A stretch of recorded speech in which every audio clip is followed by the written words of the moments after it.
ఇబ్బంది పడతారు. ఎందుకు పడరండి? ఎందుకు పడరు అనుకుంటున్నారు మీరు? నేను ఎవరిని ఇబ్బంది పెట్టదని నేను చెప్పినానా?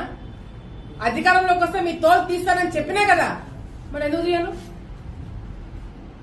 మంచితనం చూపిస్తారనుకుంటున్నారా? మీ దగ్గర ఎంతమంది మీరు తప్పుడు కేసులు పెట్టలే? మీరు ఎంతమంది జీవితాలతో మీరు ఆడుకోలేదు? మిమ్మల్ని వదిలేస్తారని ఎందుకు అనుకుంటున్నారు మీరు? ఒక్కొక్కరికి లెక్క చెప్తా అని చెప్పినా చెప్పి తీరుతా. నేను ఎవరి మీద నేను ఇది చేయను, నేను అన్ని మంచి పద్ధతిలో పోతాను, నేను చాలా మంచిదాన్ని దయచేసి అనుకోకండి. మీరు తప్పు చేసింటే భయపడండి, తప్పు చేయకపోతే ప్రశాంతంగా ఉండండి. డెఫినెట్ గా నాకు రెడ్ బుక్ ఉంది. రెడ్ బుక్ అంటున్నావు, పెట్టుకున్నా రెడ్ బుక్ నేను కూడా. దాంట్లో మీ పేర్లన్నీ ఉన్నాయి.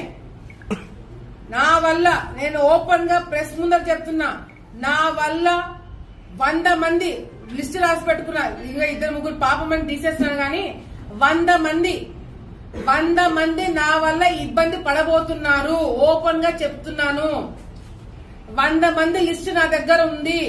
ఆ 100 మందిని ఇబ్బంది పెట్టబోతున్నాను. అంటే ఇబ్బంది పెట్టబోతున్నాను అంటే కట్ట తీసుకొని కొడతానో చంపుతానో అట్లా ఇబ్బంది కాదు. అట్లా భయపడకండి. లీగల్ గా మళ్ళీ చెప్తున్నా, లీగల్ గా మీ మీద యాక్షన్ తీసుకుంటాం. మీరు చేసిన అరాచకాలు బయట పెట్టి ఆధారాలు నిరూపించి మరి మీ మీద కేసులు పెట్టిస్తాను. మిమ్మల్ని వదిలిపెట్టము.